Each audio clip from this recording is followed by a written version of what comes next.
Well, for ID Boxing, I'm joined by Barry Jones here in London. Barry, we just seen Katie Taylor retain her undisputed crown. What did you make of her victory tonight?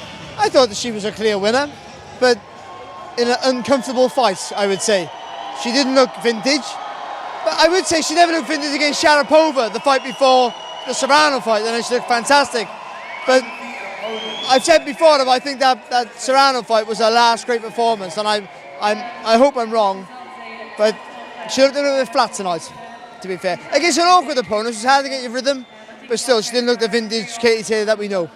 Do you think this is just a matter of Katie performing just slightly above her opponent where she knew she did what she had to do to win, or it is maybe her going on the decline now? I think it's probably a little bit of both. And there has to be a decline. You can't stay at the level she has forever, and it's impossible. And she has for so long, so I would feel that it's that sort of, she's on the other end of the hill now, but still, she's still good enough to beat girls like this. Barry, Kiko Martinez continues to roll back for years. What did you make of his stoppage win against Jordan Gill? Well, I've stopped betting against him now. I'll never bet against him again. He's just one of those guys, he has natural raw power that he never has to rush his work. And he caught Gill with a few good shots, and Gill's a really good boxer. Unfortunately, he came against a guy who's just an animal. Barry, Kiko said after the fight he wants Leigh Wood. Eddie mentioned Mauricio, Lara, but for you, what would you like? Oh, well, Leigh Wood for the British interest, but him and Lara is just literally tie their shoelaces together and then battle each other. It's a war, an absolute war. So that's the fight you'd like to see. Him and Leigh Wood's a war as well, actually. It's a really good fight. Elie Scotney with her points victory tonight. Again, another impressive display from her.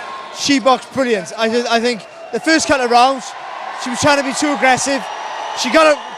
What was that for? They cheering for me or Katie Taylor? But once she got a rhythm, I think the maturity and the discipline in her work was fantastic.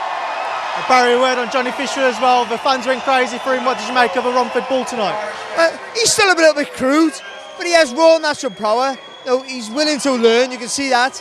And he's aggressive, and he sells more tickets than anybody. So he's always a joy to watch. Barry, I just wanted to get your thoughts on kind of the latest developments with Conor Benn. What have you made of all the news which has come out on him this week? It all seems a bit strange to me, I understand why, if he genuinely believes he never took anything, I can see why he's upset and why he's sort of rebelling. Let's see what happens, I guess. It's one of those things. It's a situation that doesn't help the sport, that's for sure. And also, just get your final thoughts before I let you go. Bivol Ramirez next week, Barry, your thoughts? Yeah, I'm going, by the way. Are you coming out to join me? I'll be waiting for the zone, I'm looking forward to it. Yeah, it's a really great fight. I fancy Bivol. It won't be comfortable for him, but I think Ramirez will. I think he'll struggle with the movement of the feet with Bivol to time him, and I fancy Bivol on points. Some bonding time between grandfather and grandson, mate. I'm going out on Monday. Okay, bring your wallet. You'll need it. All right, Barry, thank you. Take care, mate.